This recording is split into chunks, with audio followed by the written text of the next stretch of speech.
Hello, my diet tribe. Welcome to another video of Let's Talk Diabetes with Nkiruka. Today, my kids, as you can see them, my lovely kids, will be joining me on a new series I will be running on diabetes and family support. So today, I will be teaching my kids. So I'm going down to the kids level on carb counting and mealtime insulin for their grandma. So my mom's visiting, and for a while she's gone off the wagon in terms of getting her blood sugars in target range. So I've decided to go back to the drawing board of the carb counting. However, it's been a bit difficult for me because I work full time, and most times when I'm at work, my mom needs to call me and say, okay, what do I do? How do I do this? How do I do that? So just to get the kids doing something that will be helpful and getting them to understand diabetes more. So I have employed them in quotes and I'll be paying them nicely with goodies, right? Okay. So they're my diabetes watchdogs. So that's what I call them. So they'll be taking care of my mom, helping her calculate her insulin to carb ratio, help with her carb counting, and give me feedback via text. I'll keep an eye on everything they are doing, but I just needed them to understand what to do. So this is what family support is all about with persons living with diabetes. So like we all know, diabetes is not a disease that you can conquer alone. Through personal lived experience and so many research studies have shown that family support is very, very vital in the self-management of persons living with diabetes. And this in turn leads to positive health outcomes and thus improved quality of life. So in my caption, I would like you all to go there and get more elaborate explanation on the calculations that I will be teaching my kids here, and ask any questions if you feel you don't quite understand, and I will get back to you. So guys, are you excited? Yeah. You're really excited, right? So let's get cracking. So I'm going to test your mathematical skills. So do mommy proud, okay? And my mom, like I said earlier on, we're trying to get her back to speed. And today, for grandma's carb counting and insulin to carb ratio, we're going to be using 1 unit of insulin to 10 grams of carbohydrate, okay? So let's start with this and see how grandma's blood sugars as in settle with this. If there isn't much improvement, I will make some alterations with her insulin to carb ratio, which we call ICR. So I'll start off with the first example. So usually before I leave for work, I always make sure that I've got all my mom's meals measured and labeled so that it's easier for her to know how much insulin to take. So I just want to give my kids the extra training to help my mom because she's not feeling so strong just now, but they're here and they're eager and happy to help, and they're on summer holiday, so this is quite useful for them as well as for myself. So for example, now guys, let's assume that the breakfast meal that I have set aside for grandma is like 40 grams of carbohydrates. So that's like the total number of carbs that grandma will have in a meal, okay? So let's say breakfast 40 grams. And remember what I said about insulin to carb ratio. That means the number of units of insulin that you need to match to grandma's carbohydrate. So we need to calculate that so that grandma is giving herself the precise amount of insulin that will take care of that 40 grams of carbohydrates that she's going to eat. Okay, so the example is 40 grams for grandma's breakfast meal, and we're going to calculate how much insulin that grandma will need. So we said, and remember guys, grandma is using NovoRapid. So NovoRapid is the insulin that grandma would take before she eats any meal. And the Levemir, grandma already knows that, is the one she takes morning and night. Okay? So 1 unit of grandma's NovoRapid, right, is equal to every 10 grams. Okay? This is your cross multiplication skills coming into play. 10 grams of carbs. And we're going to use X as the number of units that we don't know that grandma needs to take. Okay? We'll say X units. It's equal to 40 grams of carbs, right? So we need to find what X is, which is the dose of insulin grandma needs for her breakfast meal. So do you guys remember this? We're cross multiplying. Can you see? Okay. So what we're going to do here, this X multiplies 10 grams of carbs, right? So X units multiplied by 10 grams of carbs equal to 1 unit of insulin times 40 grams of carbs. Okay, so now we're going to make X the subject of the formula. So who can tell me what I'm going to do here? Can you tell me? So we have X here. Okay, so tell me what to do. So we're gonna have to do 1 unit of insulin times 40 grams of carbs. Okay, and what do we do next? What's going to happen to this 10 here? We put it underneath. Okay. And it turns into division. A division, right. Good. So we now have X. Emmanuel, what can you say here? So what are these numbers called? The zeros, the friendly numbers, okay? Yeah. So when you have a friendly number on top and on the bottom, what do? You cross the zero. Good stuff. So we're crossing the zeros out. And what do we have left? 1 times 4, okay? So now, how many units of insulin is grandma going to take? 4.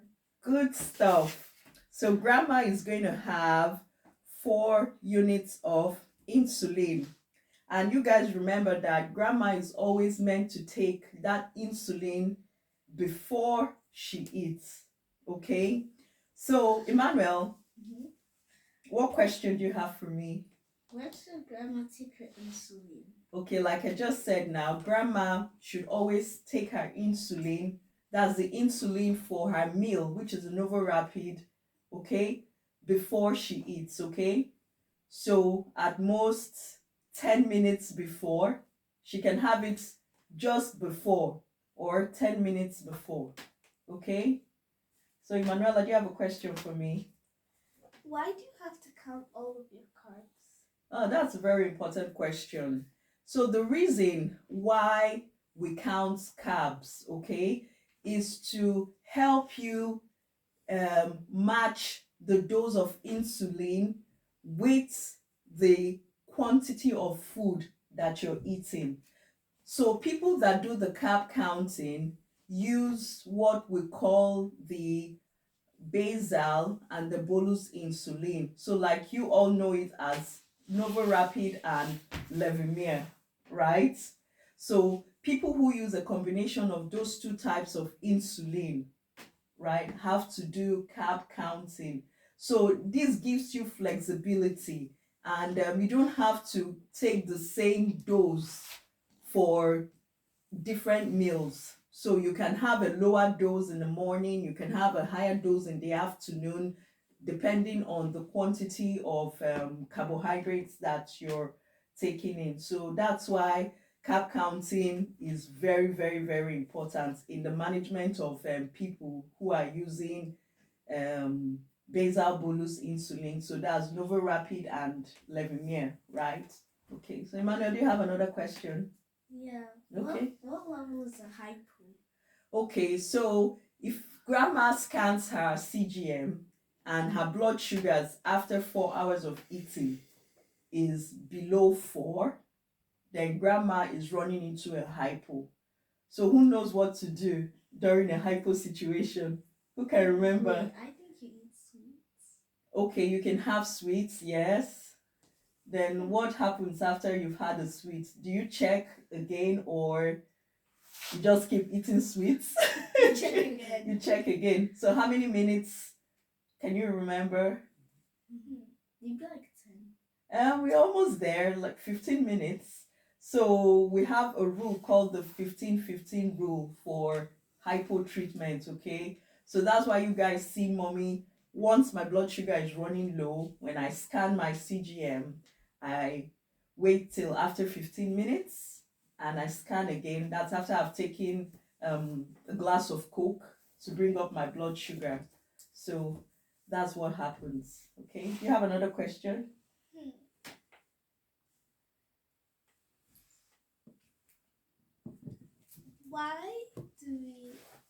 Why do you have to take sweets when you have a hypo, and is there any alternative?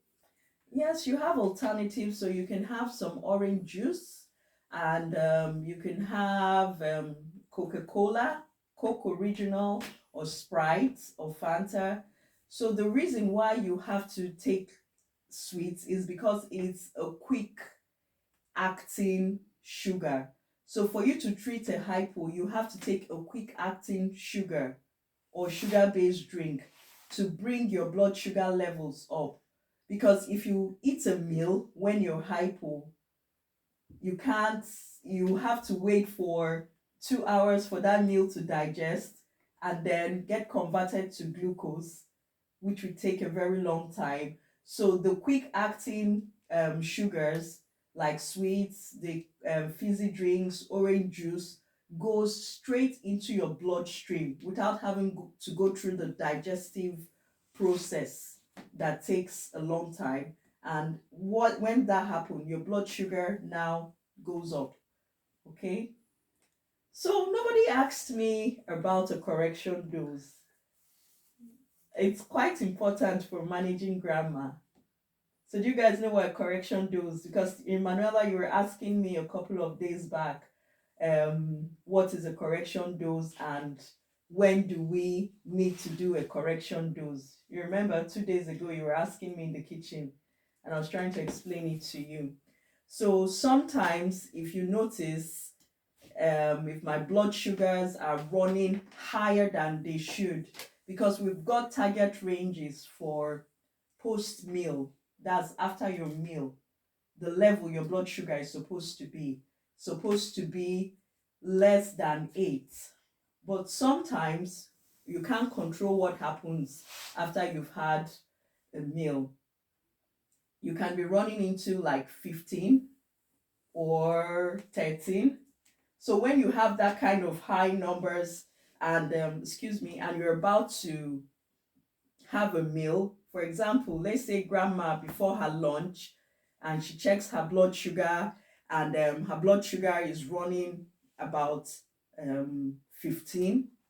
What you guys will need to do is to calculate grandma's correction dose and add that value you've gotten to her mealtime insulin. So the correction dose, we call it the insulin sensitivity factor, okay? So the insulin sensitivity factor is a target range that is set for your blood sugar, where you want your blood sugars to be at. So if you're running high, what you will do is you will subtract that blood sugar that you have just checked. Let's say grandma zone is 15, from that target range, which is the insulin sensitivity factor. So I call it ISF. Okay. And for grandma, I've set a range for her for 6. Okay. So we always want grandma's blood sugar 3 hours after meal to be around 6. Okay. So that's the range that I've set for her so that we can get her control back to speed. So grandma's pre-meal blood sugar was 15 and her target is 6.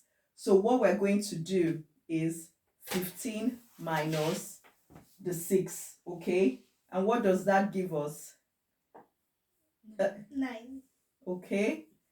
So we're now going to divide that 9 by what we call let me see how to break it down for you guys. We're going to divide the 9 by what we call the level, how many units of grandma's the insulin grandma is going to take. How many units of Novo Rapid will bring down grandma's blood sugar by 3 millimole per liter? I don't want to get you guys confused.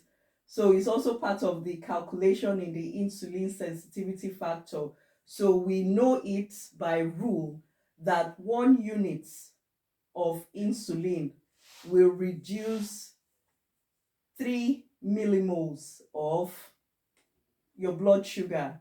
Okay, so for us to get that correction dose, we have done taking away 15 millimole per liter, which was grandma's blood sugar before meal, from her target range, and we got a value of 9. So now we're going to divide that 9 by 3 to give us how many units that grandma needs to take to add to her meal time. Okay, so 9 divided by 3, what's that? Who can tell me? Tell me. I think I'll let Emmanuel. 9 divided by 3, what's that? 3. Good stuff. So now 3 units of insulin. Let's assume again that grandma is having 40 grams of carbs. Okay, so grandma is going to add 3 units to 4 units of her mealtime insulin. So that's a total of 7 units. Okay, so with that 7 units, now that 7 units will keep grandma's blood sugar levels at a good target range 3 to 4 hours after her meal. Okay, so what do you guys think? Do you think it's something you can do? Yes. You sure? Yeah. You're very confident? Yeah. Did mommy do a good job today? Yes. So guys, remember, like, subscribe and hit the notification bell, and don't forget to go to the description where I will explain in more detail the insulin to carb ratio and the insulin sensitivity factor, which is used to calculate the correction dose for persons using the basal bolus insulin. Thank you for watching, and watch out for subsequent videos on family support and diabetes. Bye.